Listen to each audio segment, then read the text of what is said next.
Retour en studio pour la deuxième partie de Sport Magazine, la deuxième mi-temps de cette émission. En première partie, nous évoquions en direct avec Christophe Majoli, le manager et papa d'ailleurs de Mathilde Majoli, la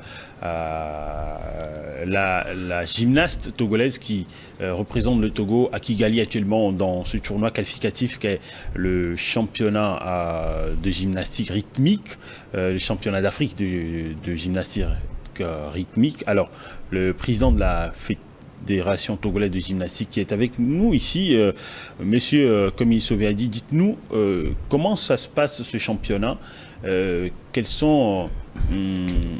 comment est-ce que Majoli pourra se qualifier, parce qu'il y aura un classement à la fin pour qu'elle puisse participer aux Jeux de Paris 2024.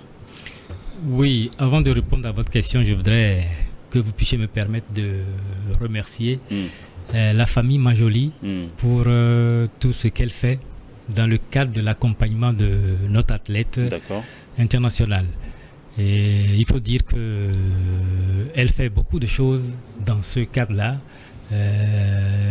Même à Kigali, il n'y a pas quelqu'un du bureau exécutif de la fédération sur place, mais le rôle de chef de délégation est même joué par Christophe Majoli, qui est le papa de l'athlète. Et dire qu'ils font beaucoup de choses pour la fédération et le Togo dans son ensemble. Et c'est une compétition qui se déroule en deux phases. Une première phase où, on l'a dit tantôt dans l'interview, 32 gymnastes vont passer sur le plateau. Voilà. Ensuite, ils vont retenir un certain nombre pour le deuxième jour, pour la phase finale. Donc, ce vendredi. Ce vendredi. Voilà. Et ils auront à passer 4 épreuves: le ballon, massue, les cerceaux et puis le ruban. C'est des épreuves, les 4 épreuves. Et si vous devez donner une force à Mathilde, vous la voyez, et sa force est dans laquelle de ces épreuves? Voilà. Je ne saurais me prononcer. D'accord. Mais je peux dire qu'au ruban et au cerceau, elle est pas mal. Elle est exceptionnelle. Elle est pas mal. Et donc, il faut dire également que la chance, vraiment, est très mince. Pas mince, mais avec les pays en compétition. Il y a combien de pays? Il y a 13 pays. Il y a 13 pays, l'Afrique du Sud. Et vous craignez spécialement certains d'entre eux? Les Égyptiennes. Les Égyptiennes, elles sont fortes. N'empêche que je voudrais également attirer l'attention sur le fait que c'est seulement une personne qui devrait être qualifiée pour le compte de l'Afrique. Pour le compte de l'Afrique. Pour les Jeux Olympiques. Sur 32. C'est dur, hein? Voilà. La chance est vraiment.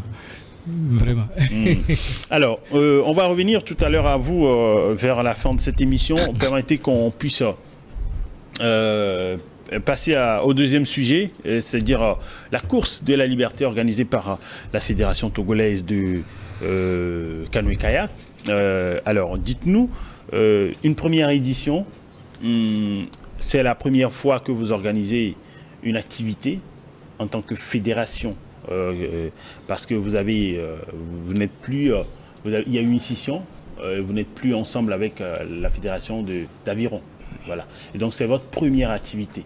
Et ça va vous servir de rodage, c'est ça, pour pouvoir organiser plus tard un championnat national? Et merci. En tout cas, je profite de l'occasion pour encore vous remercier et remercier les autorités pour nous avoir permis de voir le jour. Comme vous l'avez dit, la fédération a 3 mois d'existence. Mais en fait, c'est pas une jeune fédération en soi. Parce que la fédération existait depuis 1994 et on gérait les deux disciplines. Le canoë et l'aviron étaient ensemble. Et on a eu à faire la session en janvier. Et fort heureusement, pour notre première édition, nous avons eu à organiser une course avec l'ambassade de France. C'était le mois passé. Et ça s'appelle la course relais autour du monde. Et cette fois-ci, c'est l'activité de la fédération même. Et c'est pas la première fois en soi qu'on organise une course lors de... Mais c'est la première activité d'envergure pour votre fédération. Qui vient d'être créée, bien sûr. Mmh. Ça, c'est la particularité. Et justement, comme vous l'avez dit tantôt, ça va nous permettre de voir un peu comment est-ce qu'on va pouvoir organiser le championnat dans les mois à venir. Parce que c'est pas toujours évident, parce que maintenant vous êtes seul, hein, vous n'êtes plus, il n'y a plus le soutien. Donc maintenant vous avez une fédération unique et qui devrait avoir des objectifs également et tout le reste. Alors parlez-nous un peu de la course. Comment cela va se faire? On a dit tout à l'heure, cela va se tenir à Ného, oui. À l'est de Lomé, la capitale togolaise, vers la frontière entre le Togo et le Bénin, oui. Sur le lac Togo. Oui. Dites-nous, combien d'athlètes vous attendez et quel est l'objectif poursuivi? Oui, au-delà du fait de célébrer les 104 ans d'indépendance du Togo le 27 avril. Bah voilà, merci en tout cas. En fait, il y a pas mal d'athlètes qui pratiquent le canoë. Et là, pour cette course, on a retenu 60 athlètes venus un peu partout, de Badoubé, de Togoville, d'Aného, de Lomé, un peu partout. Et il y aura 2 épreuves. La première épreuve, c'est les courses directes, les challenges. Et après, il y aura des équipes qui sont constituées pour faire un relais. Il y aura une course à relais et dotée de prix, de médailles et une coupe. Et voilà un peu. Alors, SCGA, vous avez quelque chose à ajouter peut-être par rapport à la compétition? Oui, par rapport à la compétition, il faut rappeler que nous sommes une nouvelle fédération, il nous faut une équipe fédérale. Donc, à partir des 2 épreuves qui vont être faites, nous allons constituer une équipe avec laquelle nous allons travailler beaucoup plus pour aller chercher cette médaille olympique sur les compétitions internationales. Alors, vous avez... c'est vrai que c'est la première activité d'envergure, mais on va voir tout à l'heure ces images. Vous parlez tout à l'heure d'une activité précédente avec l'ambassade de France. Oui. Qu'est-ce que cela vous a permis de pouvoir faire? On va avoir les images à l'écran tout à l'heure. On y était, bien sûr, avec vous. Ouais, qu'est-ce que cela vous a permis de pouvoir réaliser? Oui, en fait, quand vous étiez venu, c'était une activité que le club Asdonza de Pémé organise souvent chaque année pour les athlètes de cette zone-là. C'est un camp qui nous permet de former des jeunes athlètes. On récupère des enfants de 5 ans, de 7 ans jusqu'à 18 ans, oui. Et on les initie à la pratique du canoë. Et cette année, on a eu la chance d'avoir le soutien de la FD qui nous a permis quand même de regrouper plus de 100 jeunes autour de ce sport-là. Notons que le sport, c'est ce sport-là qui nous a ramené quand même une médaille olympique et c'est quand même méconnu du grand public togolais. Bon, vous parlez de Benjamin Boukpeti. Bien sûr, bien sûr. Et nous, on fait tout pour vulgariser ce sport, on fait tout pour développer ce sport pour que le Togo puisse plus pratiquer ce sport qui nous a permis, qui nous a ouvert les portes des JO. Alors justement, vous parlez tout à l'heure de Benjamin Boukpeti qui a remporté la médaille de bronze. Oui. C'est en 2008. Oui. Oui. Alors, quelle est votre relation avec Boukpeti? Voilà, je l'ai déjà reçu, je pense, 2 fois dans cette émission ici. Et je sais, il a dit même aux téléspectateurs qu'il a maintenant, il travaille avec la fédération, surtout le comité national olympique, parce qu'il est aujourd'hui l'ambassadeur aujourd'hui du Togo également sur beaucoup d'événements, surtout sportifs, bien sûr. Hein. Quelle est votre relation avec lui? Est-ce qu'il va venir pour pouvoir apporter également ce soutien à ces jeunes athlètes, de l'inspiration? Oui, nous avons de très bonnes relations. Il a même été là lors de l'initiation de la fédération. Oui. Ce matin même, on a eu à discuter au téléphone.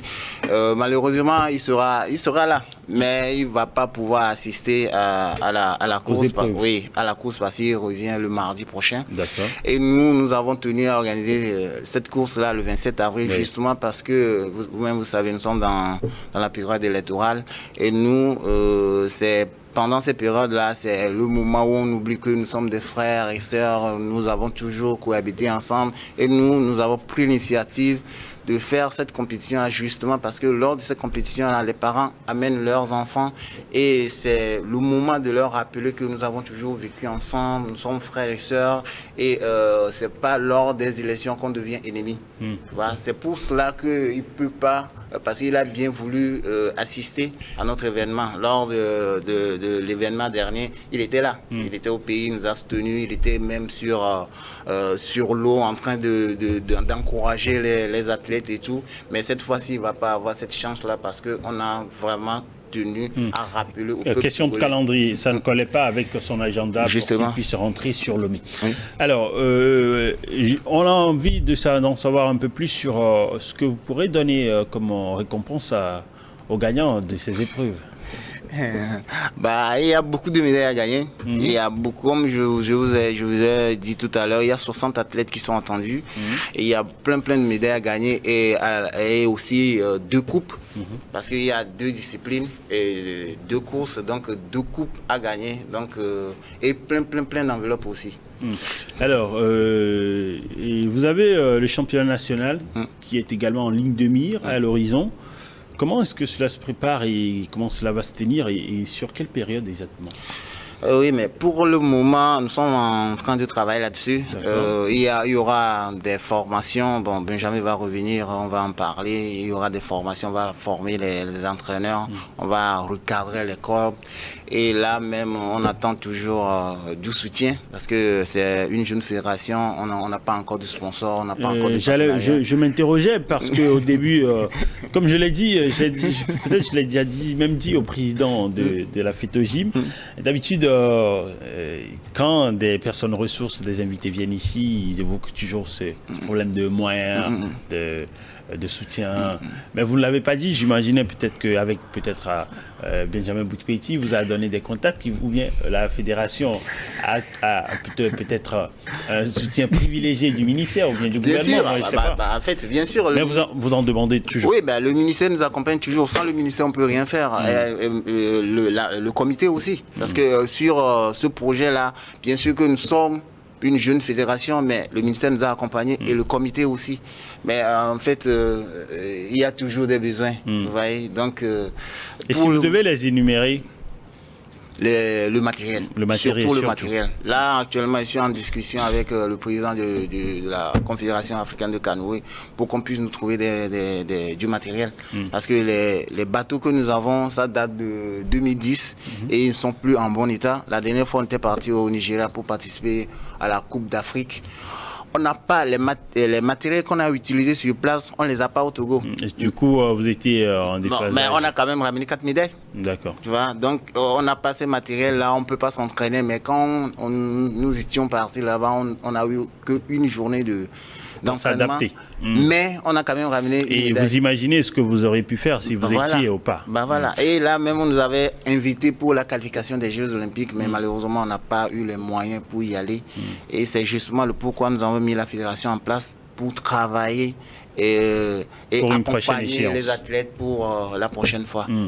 Alors, on vous souhaite courage et que vous puissiez avoir également énormément de soutien pour vous mettre au pas, surtout parce qu'aujourd'hui, le sport est toute une entreprise. Il faut management tout autour et également pour que ça puisse donner des médailles à votre niveau précisément et au niveau également de la gymnastique. Merci. Alors, on arrive quasiment au terme de cette émission. Président de la Fédération togolaise de gymnastique, un mot avant qu'on ne clore cette émission?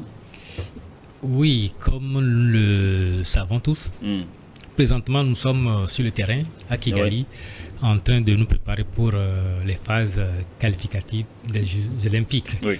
Et je voudrais ici sur ce plateau souhaiter bonne chance à notre athlète et profiter de l'occasion pour une fois encore remercier le cabinet des sports avec à sa tête le docteur Lydie Bessi-Kama qui a toujours accompagné la fédération togolaise de gymnastique dans ces compétitions-là.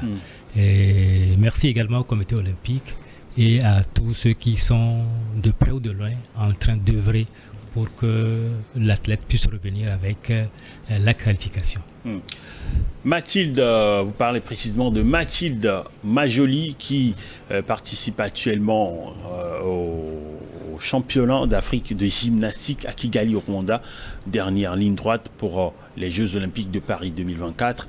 On souhaite bon courage à l'athlète et également à son staff, également précisément M. Christophe Majoli, et puis à sa maman également, que nous avons eu également au téléphone hier soir. Merci à vous. Merci Président d'être passé dans cette émission. C'est plutôt moi qui vous remercie. On espère vous recevoir. Et je l'ai dit tout à l'heure à Christophe également, vous recevoir également avec Mathilde dans cette émission. Ne zappez pas, vous, nos chers téléspectateurs et internautes. On va recevoir Mathilde Majoli après la compétition pour nous parler de son expérience. Et on espère la voir avec la médaille et puis une qualification pour couronne et tout. Merci également à vous d'être passé dans cette émission pour parler de cette première édition du tournoi de la course de la liberté. Merci à vous aussi. Et je tiens aussi à, comme notre doyen vient de le faire, à remercier les autorités. Sans eux, on ne peut rien faire sur le terrain. C'est le ministère et le comité qui nous soutiennent, qui nous assistent pour qu'on puisse faire le travail sur le terrain. Et aussi, je lance un appel parce que c'est une jeune fédération, on a besoin de sponsors, on a besoin de partenariats, donc les bonnes volontés, il n'y a pas de souci, approchez-nous, nous sommes preneurs, tout ce que vous voulez. Merci. Voilà, donc vous l'aurez compris, cette émission, on a parlé précisément du tournoi de la liberté, de la course de la liberté, de la course de canoë-kayak, et nous avons parlé également du tournoi qui devrait servir à Mathilde Majoli pour se qualifier pour les Jeux Olympiques de Paris 2024. Merci à vous de nous avoir suivis. Bonne suite de nos programmes sur NIOD Info.